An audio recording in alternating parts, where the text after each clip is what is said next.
ఓరుగల్లు రాజకీయ సమీకరణాలు మారిపోతున్నాయి. ముఖ్యమంత్రి రేవంత్ రెడ్డి నర్సంపేట పర్యటన కొత్త ఈక్వేషన్స్ కి తెరతీయబోతోంది. ఇన్నాళ్ళు ఎడమొహం పెడమొహంగా ఉన్న నర్సంపేట ఎమ్మెల్యే దొంతు మాధవరెడ్డి పాతవన్నీ మరిచి సీఎంతో జతకట్టడం ఓరుగల్లు పాలిటిక్స్ లో కాక పుట్టిస్తోంది. సీఎం చొరవతో ఓరుగల్లు రాజకీయాల్లో అనూహ్య పరిణామాలు చోటు చేసుకుంటున్నాయి. ఆ ఇద్దరు దోస్తీతో ఈక్వేషన్స్ ఎలా మారబోతున్నాయి?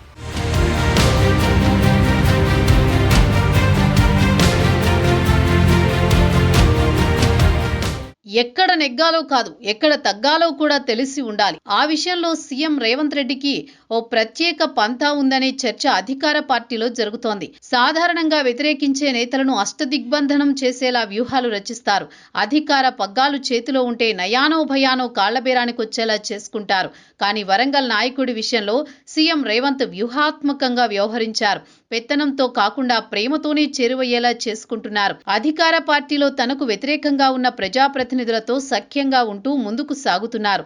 దీన్ని బట్టి చూస్తే సీఎం తన పొలిటికల్ స్ట్రాటజీ మార్చుకొని సరికొత్త పంథాలో ముందుకు వెళుతున్నట్టు అర్థమవుతోంది. సీఎం స్ట్రాటజీ మారడంతో బద్ధ శత్రువులుగా మెలిగిన నేతలంతా ఒక్కసారిగా ఆప్తమిత్రులుగా మారుతున్నట్టు కనిపిస్తోంది.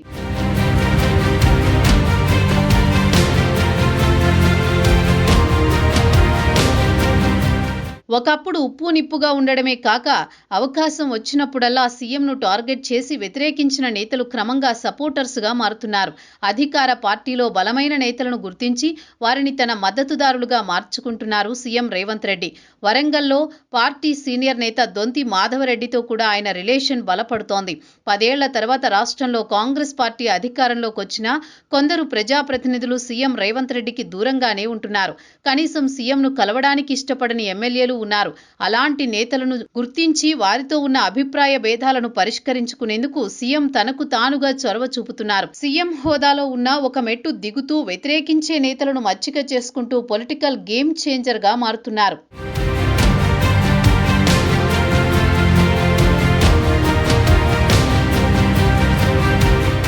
వరంగల్ జిల్లాలోని 12 అసెంబ్లీ నియోజకవర్గాల్లో 10 చేట్ల కాంగ్రెస్ పార్టీ ఎమ్మెల్యేలే గెలిచారు. మిగిలిన ఇద్దరిలో station Ghanpur MLA Kadiyam Srihari BRS నుంచి గెలిచిన తర్వాత కాంగ్రెస్ పార్టీకి దగ్గరయ్యారు. నర్సంపేట కాంగ్రెస్ ఎమ్మెల్యే దొంతి మాధవరెడ్డి మొదటి నుంచి సీఎం రేవంత్ రెడ్డికి దూరంగా ఉంటూ ఆయన్ని వ్యతిరేకిస్తూ వచ్చారు. అలాంటి నాయకుడిప్పుడు ముఖ్యమంత్రి సన్నిహితుల్లో ఒకరిగా చేరిపోయారు. ఉమ్మడి వరంగల్ జిల్లా నుంచి గెలిచిన 10 మంది ఎమ్మెల్యేల్లో దొంతి మాధవరెడ్డి తన రూటే సపరేటు అన్నట్టు వ్యవహరిస్తూ వచ్చారు. ఒంటరిగానే ఉంటూ సీఎంకి ప్రత్యర్థి వర్గంగా కొనసాగుతూ వచ్చారు. 2014 ఎన్నికల్లో కాంగ్రెస్ నుంచి దొంతి మాధవరెడ్డికి టికెట్ ఇవ్వలేదు. దాంతో కాంగ్రెస్ రెబల్గా పోటీ చేసి గెలిచి తన సత్తా చాటుకున్నారు.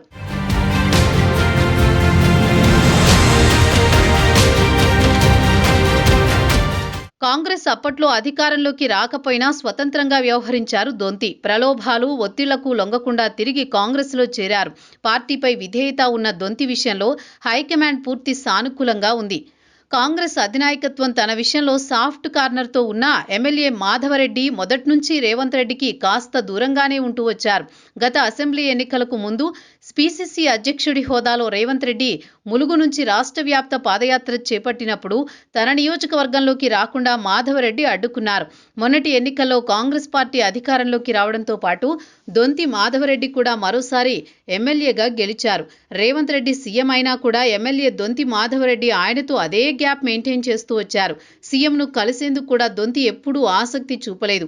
పోయినేడాది ఉమ్మడి వరంగల్ జిల్లా సమీక్షా సమావేశానికి స్వయంగా రేవంత్ హాజరైన ఆ మీటింగ్ కి దొంతి మాధవరెడ్డి డుమ్మా కొట్టారు.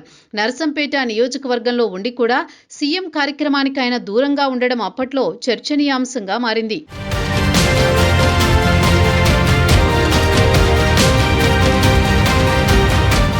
అధికారంలోకి వచ్చి 2 ఏళ్లయింది. దీంతో రాష్ట్ర ముఖ్యమంత్రి రేవంత్ రెడ్డి తానే ఓ మెట్టు దిగి నర్సంపేట ఎమ్మెల్యే దొంతు మాధవరెడ్డికి చేరువ కావడానికి చొరవ చూపారు. దాంతో ఇన్నాళ్లుగా ఎడమొహం పెడమొహంగా ఉన్న నేతల మధ్య మైత్రి కుదిరింది. నిన్న మొన్నటిదాకా సీఎంతో అంటీ ముట్టనట్టున్న దొంతి ఇప్పుడు ఆయన ఆప్తుల్లో ఒకరిగా మారిపోయారన్న టాక్ వినిపిస్తోంది. మాధవరెడ్డి సేవలను మరింత విస్తృతంగా వినియోగించుకునేందుకు సీఎం ఆయన్ని తన టీంలో భాగస్వామిని చేసుకున్నట్లు ప్రచారం సాగుతోంది. ముఖ్యంగా ఎమ్మెల్యే దొంతి మాధవరెడ్డి తల్లి కన్నుమూసినప్పటి నుంచి ఇద్దరి మధ్య స్నేహబంధం బలపడింది. సీఎం నేరుగా దొంతిని ఫోన్లో పరామర్శించడమే కాకుండా వరంగల్లో ఏర్పాటు చేసిన దశదిన కర్మకు కూడా స్వయంగా హాజరయ్యారు. దీంతో అప్పటిదాకా ఇద్దరి మధ్య ఉన్న దూరం తగ్గిపోయిందంటున్నారు.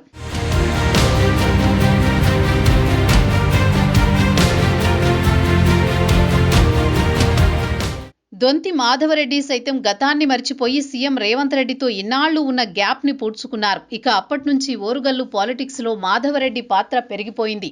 ఈ మధ్య సీఎం రేవంత్ రెడ్డిని ఆయన నివాసంలో దొంతి ప్రత్యేకంగా కలిశారు. సీఎం సూచనతో ఢిల్లీ వెళ్లి పార్టీ పెద్దలను కలిసి వచ్చారు. హైకమాండ్ ఆశీస్సులు అందుకున్న దొంతి మాధవరెడ్డి యాక్టివ్ అయ్యారు. ఒకప్పుడు తన నియోజకవర్గంలో రేవంత్ పర్యటనను అడ్డుకున్న నాయకుడే ఇప్పుడు స్వయంగా అభివృద్ధి పనులకు శంకుస్థాపన చేయాలని సీఎంను ఆహ్వానించారు. సీఎం కూడా దొంతి విజ్ఞప్తికి సానుకూలంగా స్పందించి నర్సంపేట మీటింగ్ ఫిక్స్ చేశారు. టీపీసీసీ హోదాలో నర్సంపేటలో పాదయాత్ర చేయలేకపోయినా రేవంత్ సీఎం హోదాలో అదే నర్సంపేటలో బహిరంగ సభకు హాజరు కావడం కాంగ్రెస్ పార్టీలో చర్చనీయాంశమైంది.